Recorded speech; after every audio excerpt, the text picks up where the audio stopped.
Berikutnya Wa'an Wabidah bin Ma'bad, dan dari Wabidah bin Ma'bad radhiyallahu anhu qala berkata, ataitu Rasulullah, aku telah mendatangi Rasulullah sallallahu alaihi wasallam, faqala, maka Nabi bersabda, jita tas'alu anil bir.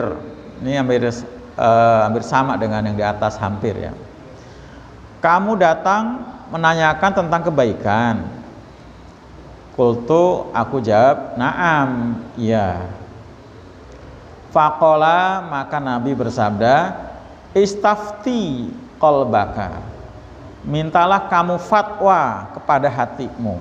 Ya, jadi minta pertimbangan dari hatimu.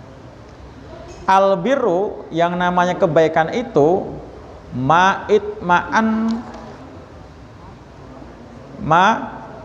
ma'annats ya. Kalau bacanya mau dipisah, kalau langsung ma'annats boleh ya. Ya. Ma'annats boleh, atau ma'annats boleh. Karena ini bukan Quran ya, bacanya bebas saja ya. Boleh ma'annats atau ma'an. Kalau Quran harus ma'annats kalau Quran. Ini hadis ya, boleh bisa. Yang namanya albir itu adalah apa yang itma'annat, apa yang membuat tenang. Itu makninah ya Pak, itu makninah itu tenang. Ya tumakninah ini kan. Apa yang tumakninah ya, tenang. Ilai kepadanya siapa? Apa? An-nafsu, jiwa. Jadi kebaikan itu kalau sesuatu yang kalau kita lakukan jiwa menjadi tenang, tumakninah ya, tenang. Ya tenang ya, tenang. Wat ma'anna, dan benar-benar tenang ya, ilahi al-qalbu, hati pun jadi tenang. Wal ismu, sedangkan dosa, mahaka, apa yang meragukan fin nafsi, dalam jiwa. Wa taraddada fi sodri, dan bimbang, membuat bimbang dalam dada.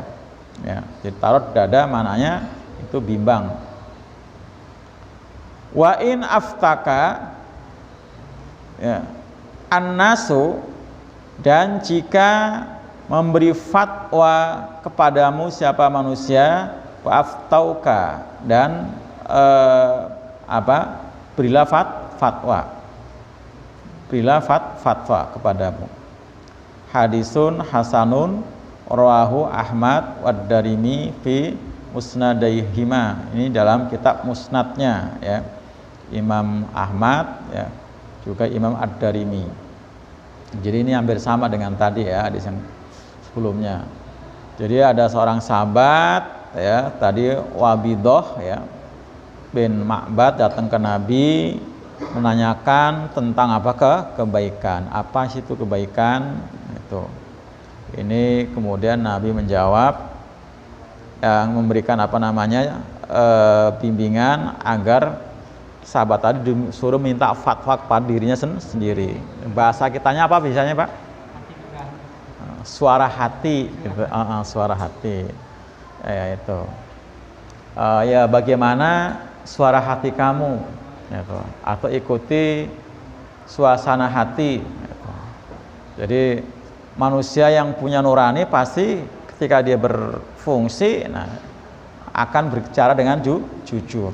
Sebenarnya yang dilakukan tuh baik atau enggak sih? Seperti itu. Kalaupun mulutnya bisa mengingkari ya dusta, tapi hati kan tidak. Itu ya kan. Jadi mintakan fatwa pada hatimu untuk kebaikan. Jadi hati ini benar-benar nggak bisa, nggak akan bohong ya. Nggak usah bohong bahwa yang kita lakukan ini baik, ini buruk, ini baik, ini buruk, tuh hati pasti membenarkan yang baik ya kan ya. Kemudian hati juga akan jujur sebenarnya ini adalah perbuatan buruk untuk hati. Adapun mulut itu yang kadang suka beda dengan hati. Itulah yang orang kita bilang orang pilon ya kan pilon kan, tahu dia benar tapi mulutnya ngomong salah, berarti kan pilon namanya kan. Hatinya tahu benar tapi dia ngomongnya salah itu kan. Seperti itu. Nah, maka disuruh minta fatwa dari hati. Nah, contohnya apa misalnya Pak? Contohnya kita dihadapkan dengan satu situasi dan kondisi yang memang kita minta keputusan hati. Nah, diantaranya apa? Ketika kita lagi nganggur ya, kemudian kita ada yang nawarin kerjaan gitu ya. Nah, ternyata kerjaannya itu memang sedikit agak apa? Nah tadi subhat. Kerjaannya sih kurir, tapi memang dia yang dimasak gitu ya. Yang diproduk adalah barang haram, atau mungkin untuk ukuran haramnya pun mungkin nggak termasuk haram yang kayak daging babi apa segala macam gitu ya, kira-kira seperti itu. Apa misalnya Pak? Narkoba udah jelas, narkoba itu mah ya, narkoba. Rokok lah kira-kira gitu ya, rokok. Iya pasti kan nuraninya pasti gimana itu Pak? Saya yakin kok, yakin ya kan, gimana gitu kan. Nah ya mulutnya belaga pilon, apa kepepet gitu kan, mulutnya kan, tapi hatinya kan nggak seperti itu gitu kan. Hatinya sebenarnya ya menolak gitu ya, bahwa ini mah nggak baik gitu, seperti itu. Nah, mulutnya belaga pilon ya, mulut tadi kepepet, bahasa pembenaran sesuatu ini sebenarnya hatinya mengatakan salah gitu. Maka minta fatwa mah hati kamu, jelas itu Pak, nggak usah minta fatwa sama orang lain. Nggak usah kan, nggak usah ini. Nah, seperti itu. Kenapa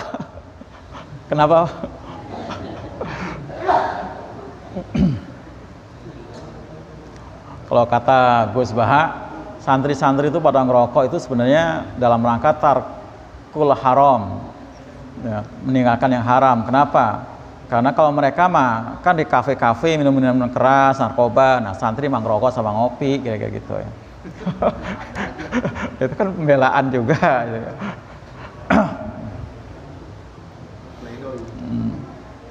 Nah itu ya, jadi mintakan fatwa pada hati kamu. Jadi hati ini bakal jujur, loh iya kan? Jujur pada diri sendiri maksudnya ya kan. Pada orang lain sih bisa bohong, bisa belagak pilon tadi. Pada orang lain ya, tapi pada diri sendiri pasti jujur.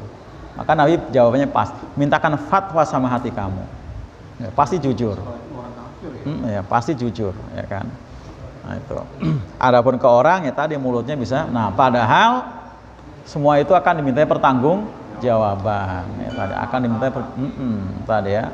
Tadi yang sering dibaca sama Yohanes apa Kesoy tadi ya. Iya apa tadi Pak ayatnya? Surat apa tadi yang dibaca waktu mukadimah? Inal, bukan yang hadis. Itu ayat Quran. Al-Isra ya, Al-Isra. Wala taqu malasa bigi ilmun. Inna sam'a wal bas apa? Basara wal afidah wal fuada ulaika kana mas'ula. La walak takfu ma laisa laka bi ilmu. Jangan kamu berbuat yang kamu nggak tahu ilmunya. Karena sungguhnya pendengaran, penglihatan dan nurani ini Pak. Fuada itu kan bukan hati kan, tapi nurani. Ya, fuad itu udah lebih dalam pada hati. Udah lapisan ketiga kan fuad.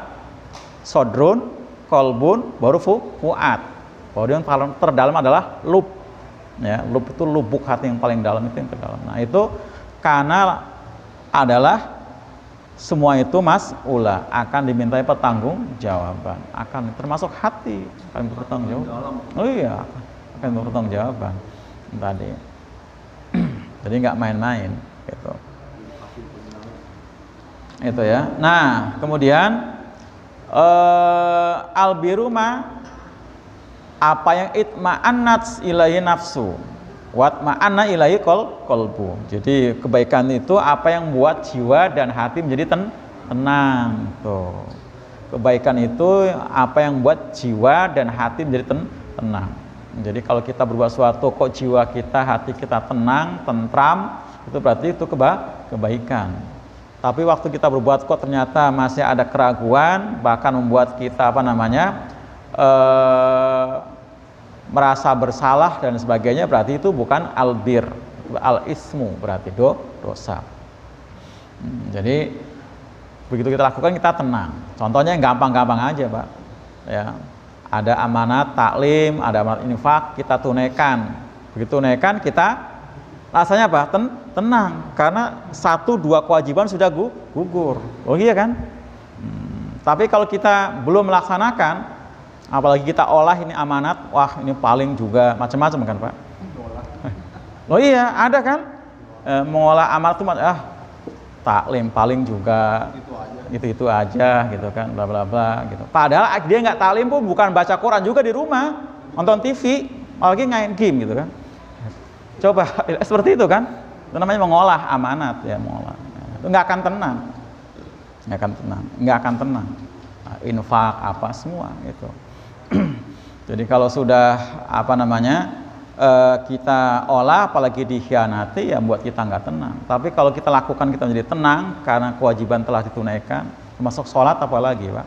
Begitu datang untuk sholat terus kita laksanakan rasanya tenang. Ibarat apa? Ibarat orang punya utang sudah lunas. Loh iya. Karena memang agama itu kan artinya kan dinternya selain hutang juga kan, dain, hutang. Jadi kalau datang waktu sholat belum sholat ya kita masih hutang. Datang kewajiban zakat belum bayar ya hutang. Ya kan? Kalau begitu kita bayarin zakat lunas, begitu sholat tunaikan lunas. Nah, rasanya tenang. Coba Pak, sholat tapi nanti gitu misalnya. Padahal ajarannya udah di-study, itu rasanya nggak tenang kan Pak? Rasanya kayak di Uber ditunggu-tunggu kayak gimana gitu kan? Enggak. Karena rasa berdosa. Ini udah datang waktu sholat, udah jenis tadi kita masih sibuk ngoprek. Ada yang ngoprek macam-macam kan? Ada yang ngoprek ibu-ibu ngoprek masakan, ada yang jemuran, ada yang bahkan ada yang ngurusin apa? Ngurusin burung, ngurusin pancing, ngurusin macam-macam gitu. Rasanya nggak tenang kan? Begitu kita sholat udah tenang. Tenang sudah kan, tenang. Itu ini kebaikan yang membuat hati dan jiwa menjadi tenang. Makanya kalau kita ingin hidupnya tenang, hatinya tenang, harus melakukan kebaikan-kebaikan. Oh iya, ya kan Pak? Jadi kalau pengen hatinya tenang, jiwa tenang melakukan kebaikan. Ismu sama isman itu maksudnya bedanya gimana? Oh, ismun sama isman. Kan dosa-dosa juga. Itu dosa-dosa juga. Diterangin masalah ismu yang gimana, ismannya untuk. Oh gitu. Ini dari segi kebahasaan. Jadi kalau isman itu kalau posisinya sebagai objek, ya sebagai objek. Misalnya apa?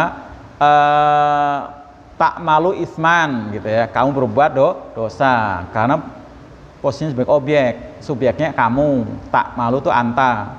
Itu isman. Tapi kalau posisinya sebagai subjek atau sebagai pokok kalimat kayak tadi al-ismu, nah tadi kan berarti pokok kalimat itu harus domah. Al-ismu atau ismun sama itu, bedanya dikit. Kalau al-ismu itu berarti dosanya sudah tertentu, kalau ismu dosanya masih umum itu. Ini dari segi kebahasaan.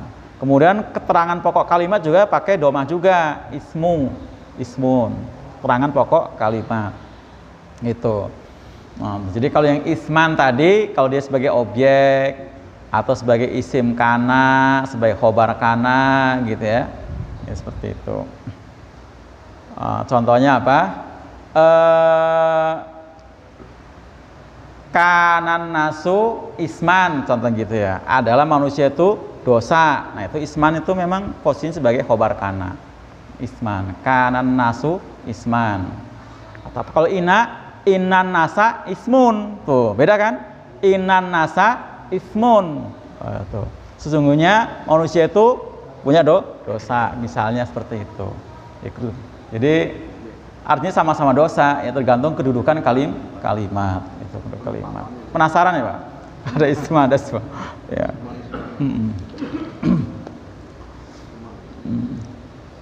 Mana yang isman, yang mana yang isman? Tadi sini ada isman. Itu ya. Nah, jadi kalau kita ingin jiwa itu tenang, hati tenang, berarti kita selalu berbuat baik. Selagi orang itu berbuat dosa, maka akan buatnya apa? Tidak tenang, ragu, ya. Itu jadi wal ismu. Nah, wal ismu di sini pokok kalimat di sini, ya. Al ismu pokok kalimat. Wal ismu karena ada alnya maka tanpa tanwin. Kalau nggak ada al, ismun, ya, ismun. Wal ismu mahaka fi nafsi, sedangkan dosa itu apa yang meragukan dalam jiwa, watarot dada dan bimbang visor di dalam dada. Itu jadi ini perbuatan dosa itu membuat kita apa? Bimbang, nggak tenang yang dia, nggak tenang, nggak tenang. Ya, Pak, apa yang buat orang? Contohnya apa? Yang sering kita lihat aja lah, kita dengar ya. Begitu orang itu sudah keserempet perkara apa misalnya korupsi atau nggak selesai keserempet lah ya. Artinya dia telah berbuat korupsi.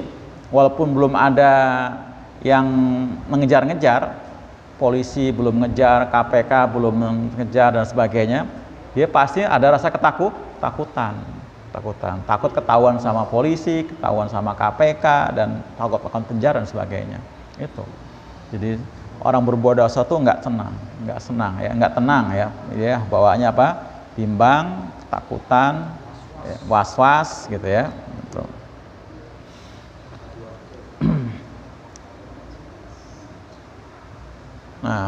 Nah terus di sini wa in aftakan nasu fa'aftauka. Artinya kita juga perlu juga minta fatwa, minta minta masukan dari orang lain tadi ya. Selain tadi minta fatwa dari hati diri sendiri, juga perlu juga ya minta fatwa atau masukan lah ya dari orang lain. Nah, supaya kita menjadi apa? Ternasehati ya, ternasehati. Ada yang tanyakan lagi? Ada? Apa? Kalau mengenai barang temuan nih, mama duit tuh kayak duit 200.000, 100.000 masih mending lah. Duit 2.000 itu sebaiknya gimana kita perlakukan? Cuma di jalan ya 2.000 atau 5.000, tapi itu kecil itu. Mungkin orang yang punya kan nggak bakalan nyariin lah, macam kurma yang tadi jatuh itu satu butir kan, orang yang itu kan nggak yang punyanya pasti nggak nyariin ya. Kayak duit 2.000 apa 5.000 itu kita kan nggak ambil, kan diambil orang. Orang itu juga kalau nggak tahu kena dosanya, itu gimana diperlakukan? Jadi pertama prinsip kita adalah ketika kita menemukan sesuatu itu jelas itu bukan punya kita. Itu yang pertama. Itu bukan punya kita. Gitu ya, bukan punya kita. Itu. Jadi karena bukan punya kita berarti kita nggak berhak untuk memanfaatkannya. Nah, kemudian yang kedua karena azas manfaat dan lain sebagainya, maka kita ambil. Nah, karena tadi itu bukan punya kita, maka bisa kita berikan, kita masukkan kotak masjid dan sebagainya, seperti itu. Diamankan bahasanya, ya seperti itu. Saya dulu Pak pernah mau taklim di Kamal itu di motor, saya lagi naik motor, itu tiba-tiba tuh di depan itu Pak, yang seberang gor itu, saya dapat duit tuh ngampar tuh Pak, banyak duit itu, saya pungutin itu. Nah, saya bilang sama yang orang di situ, dia juga tahu sama itu, Pak, nanti kalau ada yang kehilangan duit, temuin saya di masjid ya, saya di masjid Al Jihad gitu. Itu seperti itu. Saya kasihkan, kayaknya sampai selesai talim nggak ada yang nyariin tuh. Kasih ke gitu. Karena orang-orang itu juga nggak ada yang ngaku, mungkin nggak ada yang ngaku. Seperti itu. Karena saya sering kalau di jalan itu kan di macan orang sering lupa dari uang biasanya dari 2.000. Ya ambil aja, daripada nanti kabur, kanginan, kemana-mana mubazir kan. Nah, jadi azas manfaat kan, azas manfaat kita ambil. Nah gitu, kita ambil. Azas manfaat nih. Saya kan suka ngisi. Kadang kalau ngisi besi itu kan saya suka ngisi angin tuh. Ada pentil bagus nih, pentil bagus sebenarnya. Ketika kan orang kan banyak makan di situ. Tapi nggak jadi saya taruh di ban saya gitu, gimana Ustaz? Itu tinggal ngomong doang itu kan sama orang yang di situ kan. Nggak ada bisa doang. Biasanya udah dibuang itu kan, udah dibuang lain kan. Iya, tapi kan itu udah dibuang artinya. Orang udah dibuang. Biasanya dia udah ganti. Iya, udah dibuang. Bekasnya itu dibuang. Udah dibuang. Itu jatuhnya nutur kita itu, nutur, dibuang itu. Dibuang. Nah, yang dikhawatirkan adalah kalau barang itu tadi ya masih dicari sama yang punya, ya kan, dan akhirnya dia tidak ridho dengan tidak ridho Pak dengan barang yang dia hilang itu. Nah, kalau sampai kita makan, kita pakai kan akan jadi sesuatu kan. Karena kita menelan sesuatu, pakai sesuatu yang tidak diridhoi sama yang punya ya. Iya kan? Nah, itu. Ithman tadi kan. Iya. Itu nunggu sampai berapa hari kalau barang tersebut ya? Kalau itu sih kalau jumlahnya besar sampai ada 2 tahun kalau nggak salah. 2 tahun ya? Diumumkan.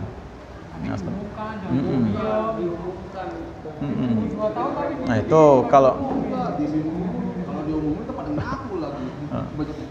Kalau nanti kalau itu baru jadi hak milik. Nah, seperti itu jumlahnya besar. Zakatnya itu 20%. Iya 20%. Barang temuan. Barang temuan rikas namanya. Ya rikas itu ya.